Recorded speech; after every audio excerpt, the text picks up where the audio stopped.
नमस्कार. आकाशवाणी औरंगाबाद केंद्राच्या दुपारच्या 1च्या बातमीपत्रात मी शुभांगी बिंदू आपलं स्वागत करते. 1,000 रुपयांची नवी नोट आणण्याचा विचार नसल्याचं केंद्र सरकारनं आज स्पष्ट केलं आहे. आर्थिक व्यवहार सचिव शक्तिकांत दास यांनी एका ट्वीटमध्ये ही बाब स्पष्ट केली.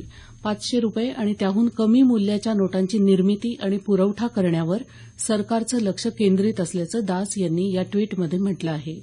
नागरिकांनी एटीएममधून आवश्यकतेपुरतेच पैसे काढावेत असं आवाहनही दास यांनी केलं आहे. सर्व रुग्णालयांनी कार्डियॅक स्टेंट्सचे सुधारित दर दर्शनी भागात लावावेत असे निर्देश राष्ट्रीय औषधी मूल्यांकन मंडळानं दिले आहेत.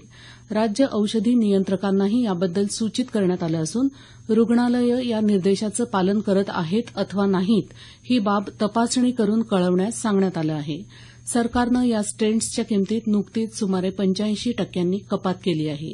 या स्टेंट्सची निर्मिती आणि पुरवठा सुरळीत ठेवावा आणि त्यांची टंचाई भासू देऊ नये असा इशाराही मंडळानं या उपकरणाच्या उत्पादक आणि आयातदारांना दिला आहे.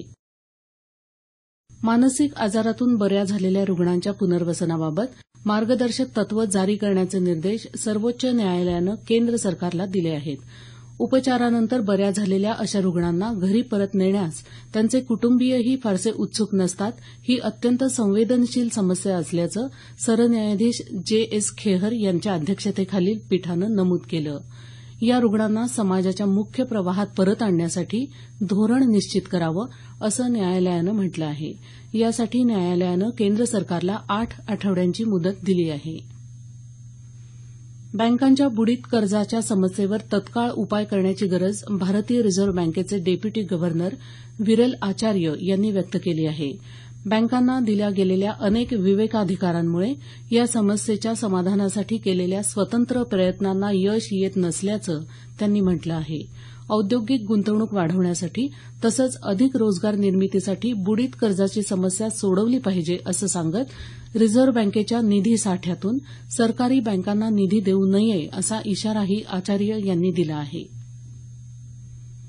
मालमत्ता विकासकांनी मोठ्या प्रमाणात परवडणारे गृहप्रकल्प उभारावेत असं आवाहन नागरी विकास मंत्री एम व्यंकय्या नायडू यांनी केलं आहे.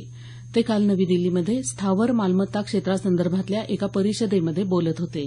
स्थावर मालमत्ता क्षेत्रासाठी केंद्र सरकारनं जाहीर केलेल्या विविध योजनांचा लाभ घेत खाजगी विकासकांनी परवडणारे गृहप्रकल्प उभारावेत असं नायडू यावेळी म्हणाले.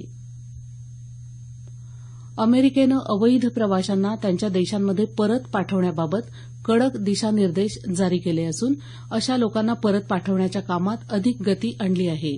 काल रात्री जारी केलेल्या या दिशानिर्देशांनुसार वैध कागदपत्रांशिवाय अमेरिकेत राहणाऱ्या, सरकारी योजनांचा गैरफायदा घेणाऱ्या आणि सुरक्षिततेला धोका ठरू शकतील अशा प्रवाशांना आता परत पाठवलं जाईल.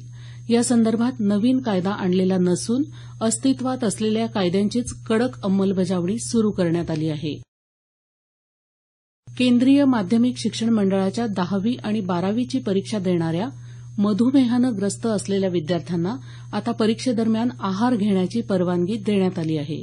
विद्यार्थ्यांमध्ये टाईप 1 मधुमेह मोठ्या प्रमाणात आढळून आल्यानं ही परवानगी देण्यात आल्याचं मंडळाच्या परिपत्रकात म्हटलं आहे. आता असे विद्यार्थी परीक्षेच्या वेळी खाद्यपदार्थ आणून ते पर्यवेक्षकांकडे ठेवू शकतील. मात्र अशा विद्यार्थ्यांचं वैद्यकीय प्रमाणपत्र शाळेच्या मुख्याध्यापकांनी मंडळाकडे सादर केलेलं असावं असं मंडळाच्या या परिपत्रकात म्हटलं आहे.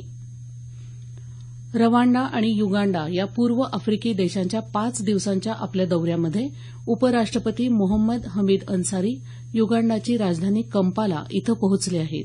एंटेबे विमानतळावर त्यांचं युगांडाच्या उपराष्ट्रपतींनी स्वागत केलं. या भेटीमध्ये उपराष्ट्रपती त्या देशाच्या नेत्यांच्या भेटी घेतील तसंच तिथल्या भारतीय समुदायाशी संवाद साधतील. भारत युगांडा व्यापार मंचालाही उपराष्ट्रपती संबोधित करणार आहेत. याबरोबरच हे बातमीपत्र संपलं. आमचं यानंतरचं बातमीपत्र संध्याकाळी 5:25 वाजून